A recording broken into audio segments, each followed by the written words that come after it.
ओम श्री सद्गुरुदेव भगवान की जय। दोस्तों, मैं हूं आपका दोस्त सागर विश्वकर्मा। आपका बहुत बहुत स्वागत है मेरे चैनल विश्वकर्मा सागर ट्यूटोरियल में। तो दोस्तों, आज के वीडियो में मैं एक जानकारी देने वाला हूं जो कि सिक्योर लोन और अनसिक्योर लोन में क्या अंतर होता है और कौन सा लोन कितने परसेंट तक माफ़ हो जाता है। तो दोस्तों, अभी यूट्यूब पे क्या है कि मैं कल के दिन थोड़ा सर्च कर रहा था तो मुझे ऐसे वीडियो भी देखने को मिले कि जिसके अंदर लोग बाग कुछ गलत जानकारियाँ भी दे रहे थे। यानी जो चीज़ें होती नहीं है उसके अंदर भी वो चीज़ों की जानकारी दे रहे थे। तो मैंने सोचा कि आज उसी के ऊपर बात कर ली जाए। तो दोस्तों, अनसिक्योर्ड और सिक्योर, आप लोग सभी जानते हैं कि सिक्योर लोन जो होता है वो अपना होता है कि जो चीज़ आपने कोई सी भी चीज़ हो, चाहे आपका गोल्ड हो, चाहे आपका मकान हो, चाहे आपने कार पे लोन रीफाइनेंस करवाया हो, तो ये चीज़ें होती है सिक्योर लोन में कि कोई सा भी आप चीज़ें या कोई सी भी वस्तु ऐसी वस्तु है जो आप बैंक में गिरवी रख करके लोग पैसा लेते हैं, तो उसे सिक्योर लोन बोलते हैं। अब दोस्तों, ऐसे ऐसे जो वीडियो बना रहे हैं कि सिक्योर लोन भी माफ़ हो सकता है, तो दोस्तों आज मैं आपको बता दूंगा कि इसका पूरा सारा राज क्या है। तो दोस्तों, अगर आप चैनल पर हैं तो प्लीज़ चैनल को सब्सक्राइब कर लीजिए ताकि ऐसी वीडियो का नोटिफिकेशन आपके पास में सबसे पहले पहुंचे। और दोस्तों, वीडियो को ज़रा सा भी स्किप मत कीजिएगा, क्योंकि अगर आपने ये वीडियो अगर स्किप कर दिया तो ये जानकारी आपसे छूट जाएगी और आप दूसरे वीडियो देख करके भ्रमित होते रहेंगे। तो दोस्तों, सिक्योर लोन क्या होता है आपको मैंने बता दिया कि कोई सी भी वस्तु अगर बैंक में गिरवी रखी गई है और उसके ऊपर उसके एवज में आपको लोन दिया गया या पैसा दिया गया हुआ है, तो वो सिक्योर लोन के उसमें आता है।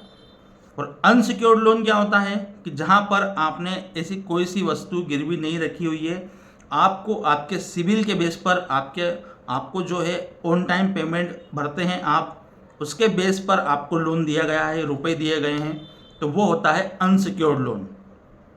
तो दोस्तों, कल के दिन क्या हुआ था, एक बंदा बोल रहा था, बोले secure loan, unsecured loan, business loan, सभी लोन माफ़ हो सकते हैं।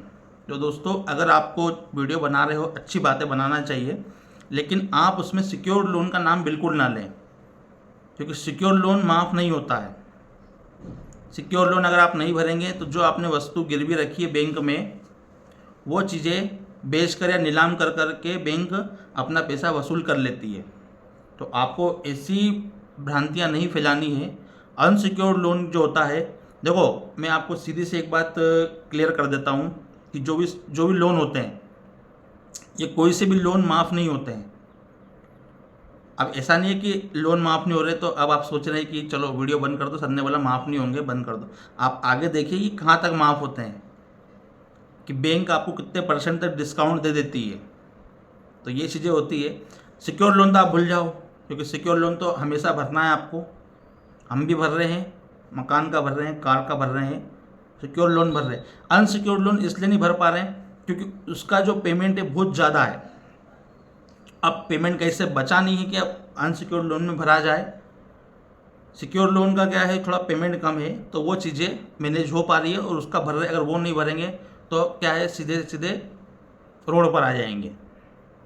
और कोई सा भी इंसान ऐसा ऐसा एक भी इंसान मैंने नहीं देखा, ऐसा एक भी जो कि जो अपना सिक्योर लोन नहीं भर रहा हो। तो आप खुद ही ये चीज़ समझ लीजिए कि अगर बैंक ने आपको सिक्योर लोन दिया हुआ है, बैंक को उसका टेंशन ही नहीं है सिक्योर लोन का, क्योंकि वो इंसान मजबूरन भरेगा ही भरेगा। तो आप यही चीज़ लगा लीजिए कि सिक्योर लोन और अनसिक्योर लोन में कितना बड़ा डिफरेंस है।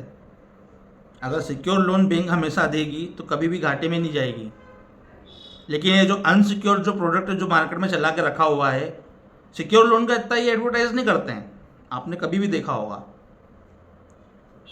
सिक्योर लोन का एडवर्टाइज इतना अनसिक्योर्ड लोनों की तुलना में नहीं करते हैं। अनसिक्योर्ड लोन तो आपको इस तरीके से एडवर्टाइजमेंट के ज़रिए दिखाते हैं, मैसेज के ज़रिए दिखाते हैं, व्हाट्सएप पे, फेसबुक पे, और बड़े बड़े सेलिब्रिटी ये ले लीजिए, ये ले लीजिए।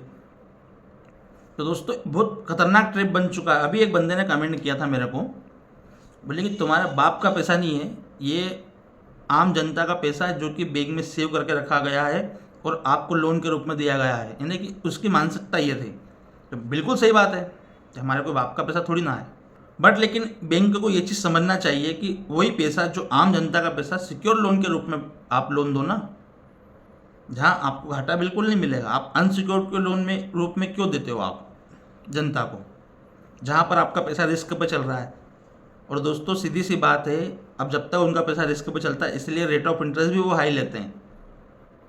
ऐसा नहीं है कि वो नहीं कमा रहे बैंक वाले भी कमाते हैं। आपको कितने परसेंट देते हैं? 5 या 6% ऐसा कुछ रिटर्न करते हैं ये लोग, 7% समझ लो। लेकिन अपने से कितना चार्ज करते हैं? 14, 18% 24% 36% चार्ज करते हैं। तो ऐसा नहीं है कि बैंक वाले नहीं कमा रहे, बैंक वाले तो बहुत ही कमा रहे हैं। डिफ़ॉल्टर की संख्या कितने? 20%, 80% लोगों से तो कमा रहे हैं ना। और डिफ़ॉल्टर को भी ऐसा छोड़ते नहीं हैं वो लोग। अपना 3 महीने में आपका जो भी लोन है, आपने पेमेंट किस्तें नहीं भरी तो 3 महीने में आपका एनपी हो जाता है। जैसे आपने 1 महीने किस्त नहीं भरी और उसके 1 महीने बाद फिर भर दी, तो फिर जब आपने भरी उसके जब आप नहीं भरोगे उसके 3 महीने के बाद में आपका लोन एनपी होगा। फिर उसके 3 महीने बाद आपका ये राइट ऑफ में जाएगा। राइट ऑफ में जाने के बाद में ये इनके जो बही खाता होता है उससे ये लोग लोन को हटा लेते हैं। यानी आपको भी आप ऑनलाइन ट्रैक करोगे तो आपको आपका लोन नहीं दिख रहा होगा।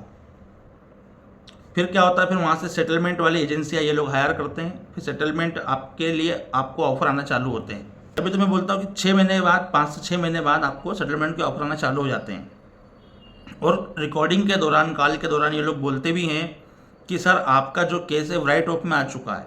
तो दोस्तों राइट ऑफ में आ चुका है इसका मतलब अब आपको सेटलमेंट करना है। सेटलमेंट लेके आप क्लोज कराइए। सेटलमेंट भी आपको जो ऑफ़र देते हैं ये करीबन, अभी तक मेरे पास में जो कम से कम का ऑफ़र आया हुआ है 15 से 20% के बीच में आ चुका है। तो दोस्तों अब आप एक बताइए, जो अपना 80% का जो पैसा जो इन्होंने हमारा कुछ डिस्काउंट दे दिया, तो ये माफ़ी तो हुआ। 1 लाख का आपको 20,000 भरना है 20% के हिसाब से, तो आपका 80,000 तो माफ़ कर दिया बैंक ने। अब आपको कितना बड़ा डिस्काउंट चाहिए बैंकों से? तो यही माफ़ होता है। हालांकि पूरा लोन तो कभी किसी का माफ़ नहीं होगा, वो सिर्फ किसानों का लोन माफ़ होता है और वो भी सरकार करती है। आपको ये चीज़ के बारे में हमेशा जानकारी होना चाहिए। कोई सा भी लोन कभी माफ़ नहीं होता है, चाहे वो सिक्योर लोन हो चाहे पर्सनल लोन हो, माफ़ कोई नहीं करता है। ये है कि आपको डिस्काउंट मिल जाता है। और डिस्काउंट भी ये मान के चलो आराम से 15% 20%। बहुत सी बैंक जो होती है वो 10% में भी क्लोज कर देती है, क्योंकि उनको दिखाना ही नहीं उनके उसमें, उनको शेयर नहीं गिराने हैं। तो बात वही होती है, आपको इतना हेवी डिस्काउंट मिल रहा है, आप सेटलमेंट कर सकते हैं उसमें। और सीधी सी बात यह कि आप सिक्योर लोनों का लोन भरते रहिए। आप भले ही कोई भी आपको कोई भी ज्ञान दे रहा है कि यार सिक्योर लोन में भी आपका सेटलमेंट होता है या आपका ये, तो देखो सिक्योर लोन आपने लिया हुआ है, आपकी प्रॉपर्टी गिरवी रख के लिया हो, तो आप इस धोखे में मत रहिए।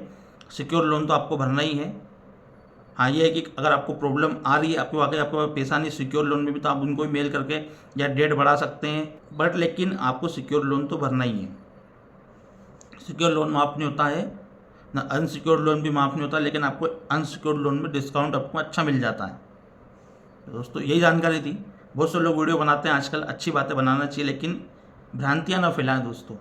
वीडियो बनाओ, जानकारी तो अच्छी बात है। बहुत से लोग मेरे को पूछते हैं कि बोले सर हम भी चैनल बना के गाइड कर सकते हैं क्या? तो बिल्कुल आप करिए चैनल बना के गाइड। आप में अगर क्षमता है अच्छे बोलने की, अच्छा समझाने की, अच्छा एक्सप्लेन करने की, तो आप बिल्कुल चैनल बनाइए यूट्यूब पे। और आप आराम से आपका जो भी व्यक्तिगत, जो भी पर्सनल नॉलेज है या व्यक्तिगत नॉलेज है, आप कुछ चीज़ें सीख करके आप यूट्यूब पे बताना चाहते हैं, बिल्कुल आप बताइए। इस पर किसी का कोई रोक टोक नहीं है।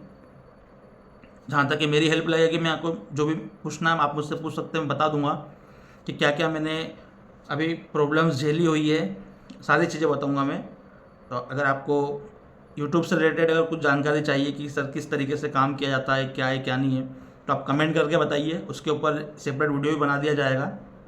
जो मेरा पर्सनल नॉलेज है, जो भी आप देख रहे हैं कि कैसे चैनल धीरे धीरे ग्रो हो रहा है, तो वो मैं सब आपको बताऊंगा। अगर आपको इससे रिलेटेड अगर जानकारी चाहिए तो आप उसमें कमेंट कीजिए, मैं इसका छोटा सा वीडियो बना के डाल दूंगा।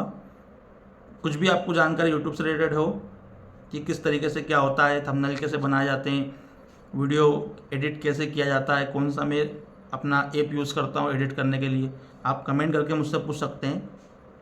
तो दोस्तों वीडियो कैसा लगा, वीडियो पसंद है प्लीज़ चैनल को लाइक कमेंट से जरूर कीजिए। मेरे द्वारा दी गई जानकारी आपको पसंद है प्लीज़ चैनल को सब्सक्राइब कर लीजिए। पैसा दो प्लेन का पूरा पैसा दे दो, नहीं तो स्वस्थ रहो मस्त रहो, रिकवरी वालों के लिए सकते रहो।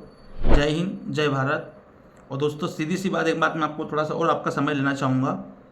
भगवान का नाम जप करें, राम ओम शिव, आपको तीनों नाम में से जो नाम भी अच्छा लगता है खूब जप करें, खूब भजन करें इसका, ताकि आपको अंदर से आंतरिक शक्ति प्रदान हो और आप जो भी परेशानी में चल रहे हैं, चाहे ये कर्ज वाली नहीं, आपकी व्यक्तिगत प्रॉब्लम्स हैं, आपके घर में प्रॉब्लम, चाहे आपको काम से रिलेटेड कुछ भी हो, आपके मन में अशांति फैली हुई है, आपका दिमाग कहीं लग नहीं रहा है, या आपका मन है थोड़ी थोड़ी देर में चेंजेस होता रहता है, मेरे साथ में भी ऐसा होता है, तो आपको भगवान का नाम खूब भजना है, खूब जप करना है, जिससे आपको क्या अंदर से बहुत शांति प्राप्त होगी और आपको कोई सी भी प्रॉब्लम क्यों ना हो, उससे लड़ने की क्षमता बढ़ेगी आपकी। तो दोस्तों इसलिए आप खूब भगवान का भजन करें। ओम श्री सद्गुरु देव भगवान की जय।